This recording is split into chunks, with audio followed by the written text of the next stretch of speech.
Hello everyone, welcome back to the Sins Combat Network, and today is the day. It's fight day. It's KSI versus Tommy Fury. A lot of bad blood is going into this one, and today I'll be bringing you my full card rundown and predictions on how I think the night's going to go. I think it's going to be a very mixed night. There's going to be a few upsets. Can KSI knock out a Fury, or will Tommy end the YouTube boxing scene? Let's find out. Let's get things started off with the first two fights on the card. Obviously, it's SX and DTG, Astrid Wett versus Alexia Gracie. We'll start things off with the heavyweight fight that is starting off tonight. SX, DTG. Don't really know too much about either man's boxing ability. Obviously, they're both known for their music. DTG known for his song Rover with Simba, who's made music with KSI before. And SX, good friends with KSI, good friends with the TGF boys. Been on Misfits before, and obviously did the music that KSI came out to, Down Like That, before when he fought Logan Paul. As I said, don't know too much about either man's boxing ability, so I'm just going to wing this one. Going to go with SX, simply because I like him more. That's it. And yeah, I want SX to win that one. And we'll get into the female fight now. It is Astrid Wett and Alexia Gracie.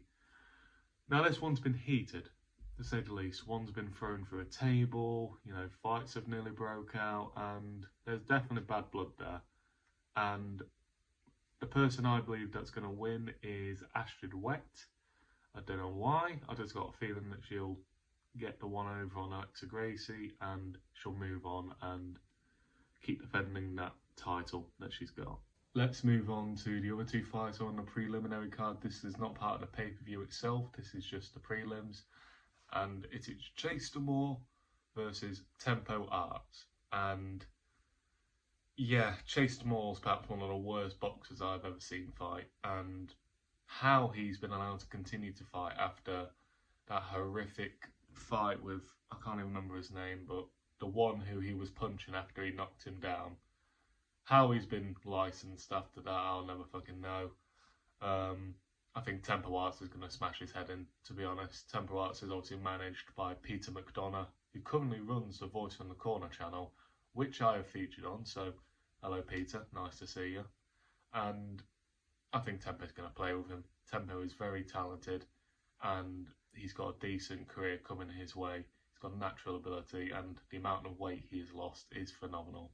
And I think he's going to do a number on Chase Demore, which will be very satisfying to see. Now, we got the madman, Swarms, the man who's currently 1-2. And we got now Ed Matthews stepping in for Ryan Taylor. Obviously, Ryan Taylor has pulled out of the fight. I'm going to do another video on that man someday because he's a fucking knobhead. But Ed Matthews has stepped in. Obviously, he's fought before. He has fought Simple Simon, which he destroyed in seconds, and Blueface and all that. And yeah, I think Swarm's gonna make Ed Matthews struggle here, and he's gonna surprise a few people, and I think he's gonna get the job done against Ed Matthews. And yeah, big up Swarms. I like him. I think he's done really well to lose the weight he has done. To be absolutely humiliated by KSI in his first fight, and to come on like he has done and prove everyone, I am something. Yeah, a lot of respect for him, so I'm going with Swarms for this fight. And finally, we're on the main card. Now, it's a tag team bout. Don't agree with tag team boxing. Think it's very stupid, but I'm going to have to cover it anyway. It is Los Pineda Coladas, which is Luis Pineda versus, with B-Dave. And they'll be taking on Nick Lamau, who obviously realistically beat Jay Swingler in his debut and then won the subsequent fatal 4-way boxing fight.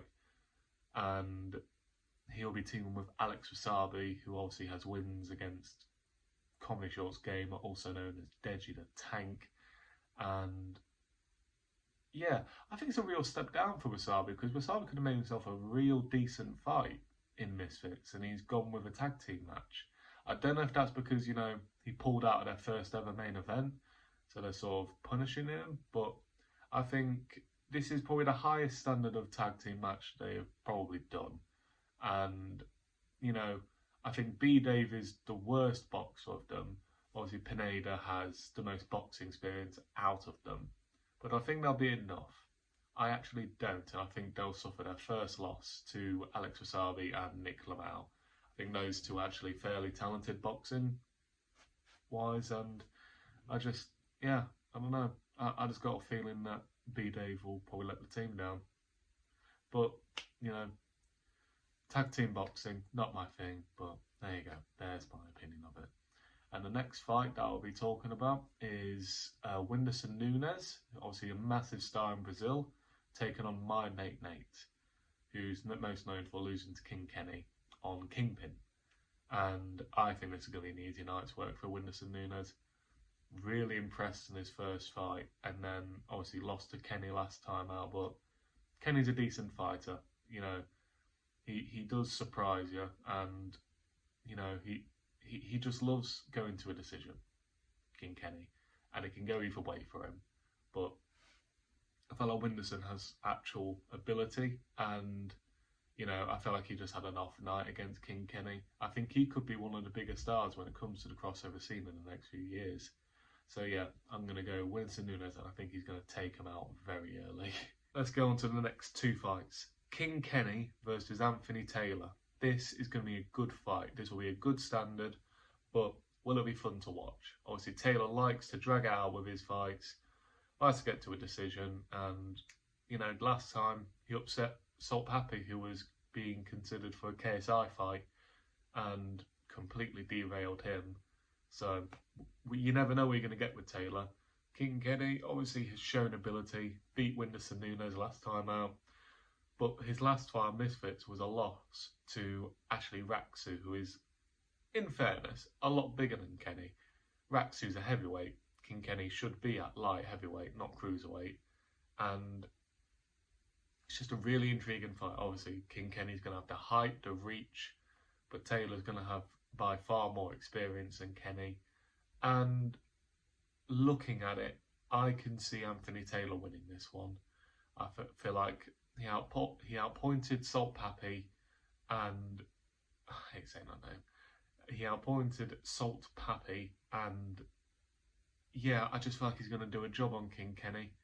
I don't know what it is, but situations need to get to Kenny, and I just don't see him beating Anthony Taylor. I think Taylor's going to be very strong. He's going to be grappling with him as well. He loves a clinch, and I just feel like he's going to slug it out to a decision win, to be honest. And it doesn't mean Kenny's bad. Taylor's just a bit of a difficult fighter sometimes. You know, he'll do anything to get a win. And yeah, I'm going to go with an Anthony Taylor points win. But the next fight is a good one. It is Dean the Great taking on Walid Sharks. It's finally the rematch. You know, their first fight, Walid Sharks knocked down Dean the Great multiple times. And out of nowhere, Dean the Great fucking bangs him one, takes him out just like that. And it was mental. It's one of the better fights we've actually seen on Misfits. And, you know, who I think is going to win, it's all going to come down to heart, who's going to want it more, who do I think has been taking it more seriously since that fight. Now, obviously, Walid Sharks has had 2 professional fights since then, and obviously he was involved in that tag team match with Dean the Great, where they fought afterwards. And, you know, I just feel like Walid Sharks is going to have this in the bag. I feel like he's been very determined. He's been pushing for that rematch for so long.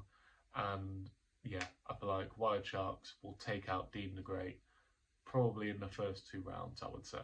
We have a big fight on this undercard. The fact that this isn't a main event on another show is crazy to me. But it's Slim Albea versus Salt Pappy. Now, both men have been training very hard for this, specifically Salt Pappy. Have you seen the shape he's in? Compare him to the Halal Ham fight to now is absolutely crazy. So toned, very muscular, and yeah, he looks fully in shape now and he is ready to do damage.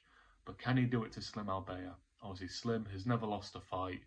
Last 2 fights have been a bit more sluggish for him, you know, got to decisions finally. But, you know, before that, he was on a proper knockout run. And his knockout tempo is still one of the best knockouts we've seen on Misfits. And a big underdog win in most eyes. And yeah, who do I think is going to win though? You know, Salt Pappy he's fucking lethal with his hands, and he's so precise with his movement. And Slim, you know, he's a showman. He likes to play about. He reminds me a bit of a B-Tech Prince Nassim. You know, he loves his movement, loves his showboating. And, you know, which one's going to work? Obviously, Salt Pappy lost to Taylor last time out, but to judge him just on that would be unfair. He had 3 rounds, and with a fighter like Taylor, that's just basically tailor-made for him. Not to sound stupid, but, you know, my honest view on how I see this going, I can see a Salt Pappy win. And I don't know if he'll take out Slim Albea, but I just see a Salt Pappy win coming in and then pushing for that KSI fight finally. But I don't know if it'll happen because of how much weight he has cut. I don't know if he's going to want to put it back on. But I see a Salt Pappy win, and I couldn't tell you if it's a knockout or if it's a decision, but I just see him winning. We are at the co-main event, and that is Logan Paul versus Dillon Danis. Very bad blood. Some of the worst blood we have seen up and coming on a fight. And, you know, Logan, he's cleared. He's all good. Even with the swelling and the cut, he's good to go. And he's confident of taking out Dillon Danis. And I'm very confident in him taking out Dillon Danis too, I must admit. You know, Dillon's done really well to win back fans, get them on his side, but, you know, fans can't go in there for you. And I just see Logan taking him out in a round or 2. It's going to be quick. Dillon has nowhere near the boxing capability to even hang around with Logan, in my opinion. And yeah, I see a first-time stoppage for Logan Paul, who has never won a fight and has never stopped anyone. So, well done. It'll be a first for you, Logan. And finally, we're at the main event. It's KSI versus Tommy Fury. What the fuck is going to happen? We don't know. Tommy is telling people, if you don't bet on him, you don't know boxing. But I'm not being funny. You know, he laughs at KSI and his opponents and said, oh, he's only fought rappers and YouTubers and all this. Who the fuck have you fought? Who have you fought to even be considered a proper boxer? Your best opponent is Jake Paul, and let's not get that twisted. I'm really lost on how this fight's going to go. I can see it ending 3 ways. KSI knockout, Tommy Fury decision, or I could see Fury stopping KSI, in my honest opinion. KSI rushes at him and leaves that chin exposed. He is susceptible to a left hook or an uppercut. And that's dangerous territory to be in. But does Tommy have the power to take out KSI? You know, his knockout win is not the greatest, and, you know, he has taken opponents out, but very weak opposition. You know, journeyman with 100+ losses.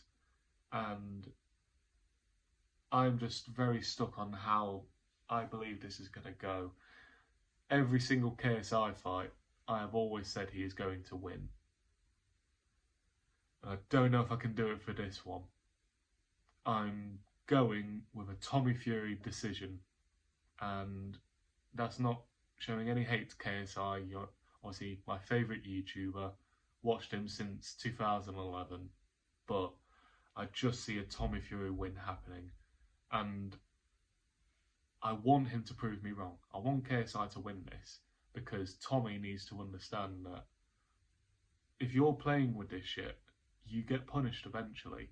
And if he wins, he goes to 10-0. You know, after that, he can go and fight and try and get British titles and push for world titles. And after that, but can you just imagine if KSI won this and became 2-0, wins over Logan Paul, but then Tommy Fury?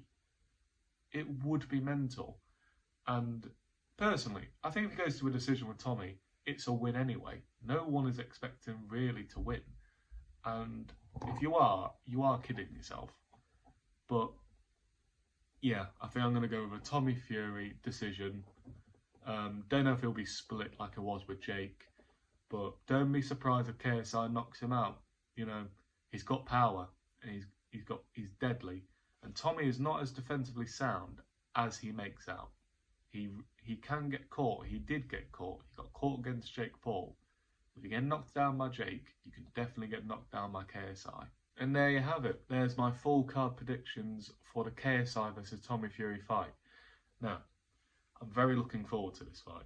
You know, there's been a long build-up, a lot of tension now, and it's going to come into a head in that ring tonight. And yeah, we'll see what happens. But I want to thank you all very much for watching, and I want to thank you all very much for your support. I know I've been a bit inconsistent, but past 4 days have been very good, videos daily, and Misfits has sort of taken over the channel over the past week. And if boxing fundamentalists don't like it, tough. I'm going to talk about it, and we're going to move on. Alright, so thank you all very much for watching. Please like, subscribe, share, and don't forget to hit that notification bell to make sure you never miss a video. And I'll see you all in a bit.